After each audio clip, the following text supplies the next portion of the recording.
గౌరవనీయులు ఈరోజు ఇంత చక్కటి కార్యక్రమంలో మాకు పాల్గొనే ఒక దివ్యమైన అవకాశం ఇవ్వడమే కాకుండా ఇంతమంది యువతని సమీకరించి ఒక మంచి కార్యక్రమంలో వారందరినీ కూడా భాగస్వాములు చేసిన గౌరవనీయులు పెద్దలు, పరిపూర్ణమైన జీవితాన్ని అందరూ కూడా గడపాలనే ఒక సదుద్దేశంతో ఇంత చక్కటి కార్యక్రమాన్ని ఏర్పాటు చేసిన స్వామి పరిపూర్ణానంద గారికి, గౌరవ పెద్దలు చాలామంది వేదిక ముందున్నారు, ఎందరో మహానుభావులు, వారందరికీ కూడా హృదయపూర్వకంగా వందనాలు తెలియజేస్తూ, స్వామి వివేకానంద గారు చెప్పిన ఒక మాట, ఒక సూక్తి మాత్రమే ఈ సందర్భంగా నేను గుర్తు చేస్తూ, ఎంతకాలం జీవించామన్నది కాదు, ఎలా జీవించామనేది ముఖ్యం అనే ఒక మాట.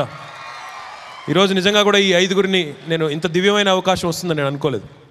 ఈ ఐదుగురు యువ సంకల్ప దివస్ సందర్భంగా మీరు ఎవరికైతే ప్రోత్సాహకం అందజేస్తూ ఉన్నారో హృదయపూర్వకంగా భారత్ టుడే వారికి కూడా ధన్యవాదాలు తెలియజేస్తూ, ఇప్పుడే గౌరవ పార్లమెంట్ సభ్యులు సుమన్ గారు స్వామీజీ ఒకవైపు నుంచి చెప్తానే ఉన్నారు, వారు నాకు చెవిలో చెప్తా ఉన్నారు, అన్న నా పార్లమెంట్కి సంబంధించిన పాప, మరి నేను ఒక నెల జీతం 1,00,000 రూపాయల అమ్మాయికి ముందుగా ప్రోత్సాహకంగా ఇస్తాను అని వారు ప్రకటించారు. నేను వారికి హృదయపూర్వకంగా అభినందనలు తెలియజేస్తూ ఉన్నాను.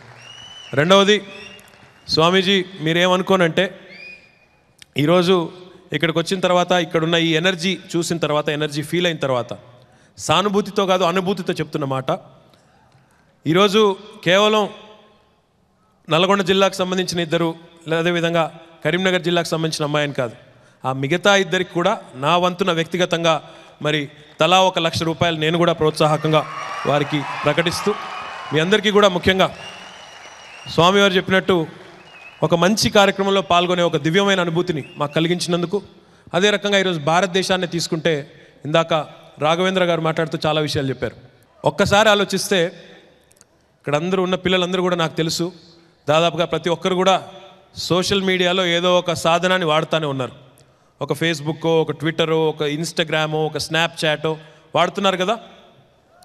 ఎప్పుడైనా ఒకసారి ఆలోచించారా మరి ఇలాంటి చిన్న చిన్న సృష్టిని, అంటే అవేవి కూడా రాకెట్ సైన్స్ కాదు, బ్రహ్మ పదార్థాలు కాదు, కనిపెట్టలేనంత గొప్ప విషయాలేమి కావు, కానీ ఈరోజు ప్రపంచవ్యాప్తంగా యువకులందరినీ అడిక్ట్ చేసిన ఇలాంటి సోషల్ మీడియా అవుట్లెట్స్ని ఒక భారతీయుడు ఎందుకు సృష్టించలేకపోయాడన్న ఆలోచన ఎప్పుడైనా మీకు వచ్చిందా?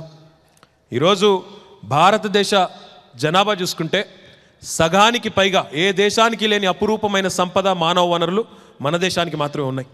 50% పైగా భారతీయుల్లో జనాభా 27 ఏళ్ల కన్నా తక్కువ వయసున్న యువ దేశం, మరి నాయకత్వం ఉన్న దేశం, యువ మానవ వనరుల సంపద ఉన్న ఒక దేశం భారతదేశం. మరి ఇట్లాంటి దేశంలో ఆలోచనలకు కొదవలేదు, శక్తికి కొదవలేదు. ఈరోజు భారతీయుల మేధస్సును ప్రపంచవ్యాప్తంగా కూడా అందరూ గుర్తిస్తూ ఉన్నారు, కానీ మనలో ఉన్న శక్తిని బయటికి తీసే మరి ఒక ప్రయత్నాన్ని మాత్రం మనం అనుకున్నంత గొప్పగా, ప్రపంచానికే నాయకత్వం వహించే శక్తి ఉన్న భారతదేశంలో అనుకున్నంత గొప్పగా మన వైపు నుంచి మరి గొప్ప ఇన్వెన్షన్స్ మాత్రం రావడం లేదు, అది వాస్తవం. మరి ఈరోజున్న యువత కూడా అందరూ కూడా ఆలోచించాల్సింది, కేవలం జాబ్ సీకర్స్గానే ఉండకుండా, ఉద్యోగార్థులుగానే ఉండకుండా, జాబ్ క్రియేటర్స్గా, సంపద సృష్టికర్తలుగా, ఉద్యోగాల సృష్టికర్తలుగా ఎదిగే దిశగా అందరం కూడా నడవాల్సిన బాధ్యత మన మీద ఉంది.